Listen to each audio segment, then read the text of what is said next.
벌써 귀뚜라미 소리 나고 찬바람 부는 가을입니다마는 금년 따라 무더위가 계속 기승을 부리고 있습니다. 오늘은 정말 아침부터 서울을 제가 좀 다녀왔습니다마는 엄청나게 더위를 느꼈어요.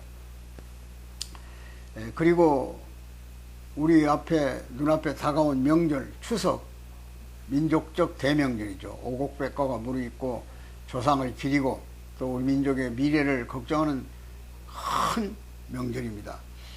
그런데 제가 오늘 주제 선택을 시대 정신과 한국인 그렇게 달아봤습니다.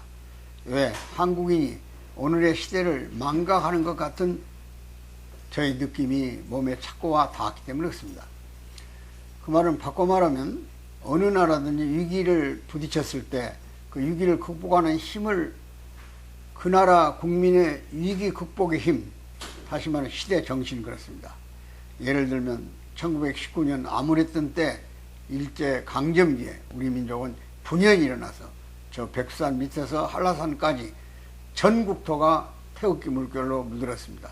그것이 바로 3.1 정신입니다. 그게 시대 정신이에요.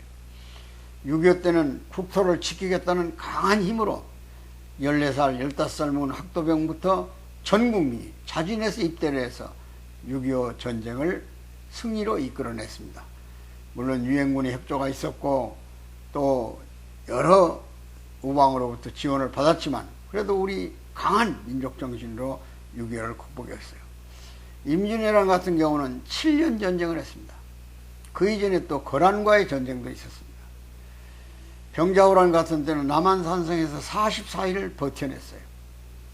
인조가 장 무릎을 꿇고 송파 재단에서 소위 몽골 장군에게 무릎을 꿇는 이 우리가 삼전도의 정말 고통이죠. 309고두 3번 절을 하고 9번 이마를 들이박았어요. 그리고 몽골로 얼마나 많은 가임 여성들을 인질로 끌고 왔습니까? 이 몽골 놈들이 종자 개량을 하겠다고 우리 가임 여성을 강제로 끌고 와서 3년 동안 강제로 임신을 시키다가도 안 돼서 결국은 환양녀라는 이름으로 되돌아옵니다. 그들이 압록강 두만강을 건너올 때 돌멩이로 배를 쳐서 강물을 피로 물들였던 기가 막힌 민족의 순환이 있었어요. 그런 것을 극복한 것들을 전부 다 시대정신이라고 해요. 2차 대전에서 패전한 일본이나 독일 얼마나 처절했습니까? 그런데 그들도 그 위기를 극복하는 시대정신을 가지고 그 나라를 일대어서서 지금 독일, 일본 다 선진국 아닙니까? 그게 다 그 나라 시대정신이에요. 그 민족의. 자, 그러면 오늘 우리는 1945년 해방되고 정식 48년 8월 15일 날 정부를 수립합니다. 상해에는 임시정부가 있었고 이제 국가 형태를 갖췄다 그런 얘기예요. 국민, 국토, 주권을 찾았어요. 그리고 우리가 헌법을 만들고 국회를 선임했으니까 재헌국회죠. 건국이 된 거예요. 물론 우리 태초의 건국은 4360년 전에 당군의 건국입니다. 그 순환 속에서 우리 나라를 지켜온 우리들이 일제시대는 건 40년 고통과 순환의 역사를 겪으면서 상해 임시정부에 의존을 했고 문자 그대로 임시정부예요. 그러니까 정식 정부는 48년 8월 15일입니다. 유엔이 유일 합법정부로 승인했고 또 대한민국 전체 총선거를 유엔이 결의했지만 북한이 안 받아들임으로 인해서 남쪽만이 선거를 해서 민주정부를 공화국정부를 만들어냈다 그런 얘기죠. 지금 우리 사회가 건국 논쟁을 한 일이 있어요. 지금도 하고 있어요. 건국은 이미 단궁 때 개천절 10월 3일 당군이 한웅의 아들로 나와서 당군 7위를 해요. 정치를 한다 그러니까. 그때 이미 우리는 건국을 한 거예요. 그리고 국권을 뺏겼기 때문에 그 국권을 찾기 위해서 상해에다 임시정부를 세웠고 어느 나라도 승인하지 않았어요. 그러나 정부예요. 거기다 헌법이 있었고 우리 대한민국이라는 국호도 만들었어요. 그러나 그건 합법적 정부가 될 수 없어요. 왜냐? 국제관계 승인을 받지 못했고 주권이 미치지 못했으니까. 48년 8월 15일 합법적인 정부가 수립된 겁니다. 그게 제2의 건국이고 새로운 정부의 수립이에요. 그것이 오늘 상해 임시정부의 법통을 계승해 가지고 대한민국이라는 정식 국호 밑에 국제적 관계를 서로 인정받으면서 관계를 맺으면서 국제사회에 당당한 대한민국이 된 거예요. 그런데 그리고 나서 우리는 70년 세월을 훨씬 넘겼습니다.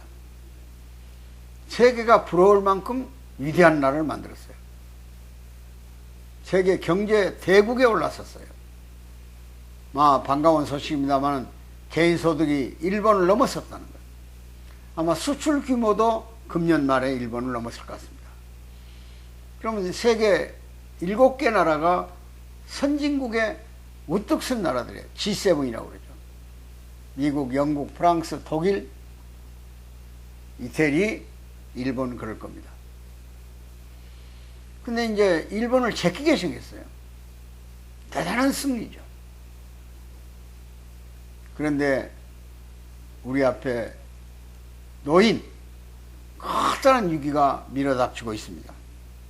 선진국 탄탄대로를 가야 할 우리 앞에, 그것은 바로 북한의 모험적 선택을 어떻게 극복하느냐. 다시 말하면 김정은 정권의 연장을 위해서, 독재 정권을 유지하기 위해서 북한은 지금 혈안이 되어 있어요. 날마다 지금 살포를 해온 것이 공중을 통해서 잡덩어리를, 그러니까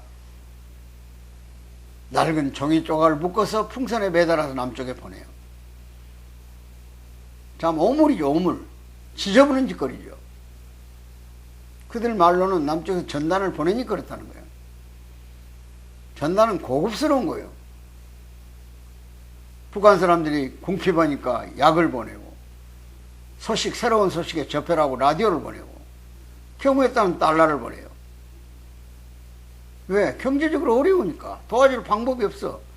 지금 압록강 두만강변에 엄청난 수해가 났는데 우리가 구조해 주겠다, 도와주겠다, 식량도 주고 장비도 주고 안 받겠다는 거예요. 근데 굶어 죽어요. 4천만이 죽었다는 거예요. 이거 있을 수 없는 게 같은 동족으로서. 그러니까 우리가 풍랑에 매달아 가지고라도 살포를 하는 거예요. 새로운 정보도 접하고 사람답게 사는 사회를 향해서 마음다짐을 해라고. 그런 위기 극복에 대한 대안을 우리가 갖고 당당하게 북한을 해방해야 되겠다는, 북한 사람에게 사람답게 살 수 있다는 그런 시대정신을 가져야 되는 거예요. 특히 세계는 신냉전 질서를 유지하고 있어요. 냉전이 고착되면 제일 문제가 되는 것이 공급망 위축이에요. 세계화 시대는 자연스럽게 노동이라든지 상품이라든지 기술이라든지 자원이라든지 이렇게 자유롭게 이동을 했어요. 금융이. 근데 지금은 다 자기들 필요한 자원을 단속하고 있어요. 우리는 지금 자원이 없는 나라예요. 자원은 지금 다른 나라들로부터 다 공급받아야만 우리가 중간재를 만들어서 세계 시장에 내놓는 거예요. 그래야 수출하는 거예요. 그러니까 남북 간의 평화와 협력이 이루어져서 북한에 있는 지하자원을 활용할 수 있는 그런 길을 열어야 돼요. 그래야 우리 젊은이들에게 미래가 있다 그런 얘기예요. 지금 우리를 위기로 몰고 가는 것들은 제일 급한 게 인구 절벽이고 인구가 지금 0.7명 그래요. 있을 수 없는 거예요. 세계 최하위예요. 특히 OECD 국가 중에서는. 지금 정부가 별의별 일을 동원해서 인구를 늘리겠다고 애를 씁니다. 뭐 저출산 비상대책위원회도 만들고 그래요. 그러나 쉽지 않아요. 젊은이들이 의지가 없어요. 의욕이 없어요. 결혼해서 자녀를 기르면서 행복을 느낄 만한 토대가 마련되어 있지 않다 그 말이야. 부동산 가격이 너무 높고 또 애들 하나를 기르는데 막지한 자본이 들어가고 또 지금 다 두 부부가 일하지 않고는 살아갈 수가 없어요. 그러면 일하는 데 대한 환경이 가족을 관리할 만한 환경이 안 돼 있다 그런 얘기예요. 그 걱정이죠. 기후변화가 급속히 우리나라는 원래가 사계절이 분명한 사만사온이 겨울에도 분명한 나라 아닙니까? 적당량의 비가 와요. 그래서 곡물이 제대로 되는 거예요. 근데 지금은 엄청난 기상이변 때문에 오지 않을 비들이 많이 오고 또 와야 할 때는 안 오고 가뭄과 홍수가 겹겹이 변화를 일으키면서 환경을 살기 어렵게 만들어가고 있어요. 거기다가 더 위험한 것은 탄소. 기후가 숨을 쉴 수 없을 만큼 탄소 배출이 많아요. 물질은 조금 풍요로워졌지만은 사람이 숨 쉴 만한 공간이 좁아들고 있다 그런 얘기예요. 그래서 지구촌 나라들은 탄소 중립을 외쳐요. 탄소를 줄이자. 그래서 최근에 나오는 것이 배터리 자동차, 전기차, 수소차, 가스차 이런 것들이 나와요. 근데 거기에 또 부작용이 많이 일어나요. 전기차에 불나면 끄기 어려워요. 이런 것들이 전부 우리를 옥죄우는 엄청난 위기의 환경들이라 그런 얘기예요. 이걸 극복하기 위한 시대정신이 한국인들에게 똘똘 뭉쳐 있어야 돼요. 그런데 비생산적인 일에 우선 국회 좀 보세요. 날마다 싸워요. 일본 사람들이 한일 합방을 해놓고 서울에 와서 학자들 20여 명이 한국사를 완전히 뜯어 고쳐버렸어요. 식민사관으로. 분열자라고. 반날 싸우고 남 헐뜯는다고. 역사 자체를 바꿔버렸어요. 그 사관이 정립되지 못하고 또 비판되지도 않고 정서적으로 걸러지지도 않는데 교단에 서가지고 역사학자들이 앵무새 외우듯이 다 외워댔어요. 얼마나 기가 막힙니까 이게. 지금 정치가 바로 그런 거예요. 정치가 민심을 보살피고 사람의 삶을 풍요롭게 만드는데 기여를 해야 돼요. 협력해야 돼요. 근데 정권만 잡으면 되는 걸로 알고 헐뜯고 비참한 현상을 일으키고 있다요. 그래서 거듭 말씀드리지만 인구 비례에 따라서 국회의원 숫자가 100명 정도면 되는 거예요. 100명. 많이 잡으면 150명. 분당국이니까 상하원을 만들지 않더라도 150명 정도면 적절하다 이런 얘기예요. 막지한 예산을 쓰는 국회가 아무 생산적인 일도 안 하는데 제발 이번에 헌법 개정에서 국회의원 정족수를 줄여야 돼요. 통일국가가 되지도 않았는데 무슨 의사의식이 많냐 이게요. 원래 저 여의도에는 국회의사당은 통일을 생각하면서 만들어 놓은 의사당이에요. 이래서 우리 한국인이 위기로 느낄 줄 아는, 그리고 그것을 극복하려는 정신적 자세가 필요해요. 그걸 시대정신이라고 그런다고 말이에요. 그래서 시대정신과 한국인 정신 바짝 차려서 이제 선진국 대열에서 무너져서는 안 돼요. 그리고 기필코 북한 정권의 금명간 변화가 와요. 역사적으로 3대 이상을 독재가 유지할 수 없어요. 북한의 MZ세대들이 반란을 일으킨 한국의 드라마, 케이팝, 심지어 음식, 언어 이런 것까지도 전부 다 이제 흉내를 내면서 김정일, 김일성 시대에 있었던 신화적 정치체제에 도전하고 있어요. 김정은이도 안 돼요, 이제는. 그래서 뭐 남조선 언어 배격법이라든지 사상문화 반동법이라 이런 거 별걸 다 만들어서 억세를 조이고 있어요.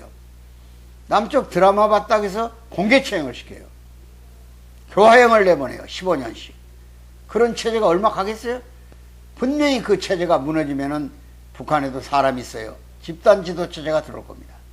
그러면 우리 5.16 혁명 나고 반공을 국시로하고 민생을 보살피며 국민의 삶을 최고 가치에다 두고 혁명공약을 했던 것처럼 북한도 그런 시대가 와요.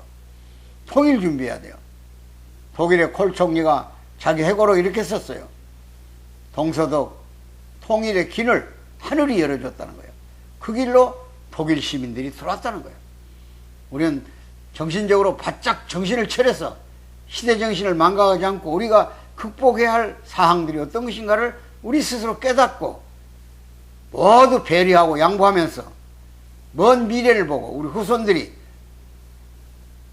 공급망을 원활하게 지원받고 우리의 우뚝 솟은 기술력 가지고 세계 시장을 누빌 수 있는 그런 환경을 만들고 북한의 인권도 자유도 민주도 없는 그 체제를 스스로 붕괴시켜서 우리가 그 지원 세력으로 들어가서 그들과 함께 어깨를 겨루면서 한민족 시대를 열어나가야 할 태평양 중심의 한순 한민족 시대를 열어가야 할 우리의 중대한 사명이 있다는 것을 오늘 말씀드리기 위해서 명절 때 우리 모두 조상들에게 마음으로 다지고 우리 결코 이 나라를 그대로 물러날 수 없다는 시대정신을 정확히 세워서 미래를 향해서 전진할 수 있는 우리 한국인이 되기를 당부드리면서 오늘 말씀을 마감지려고 합니다. 대단히 감사합니다. 늘 애청해 주셔서 고맙고 이 편집을 맡아주는 설상영 이사장 또 김숙희 차장 모두 다 수고 많이 한다고 해서 마음으로 감사하게 생각합니다.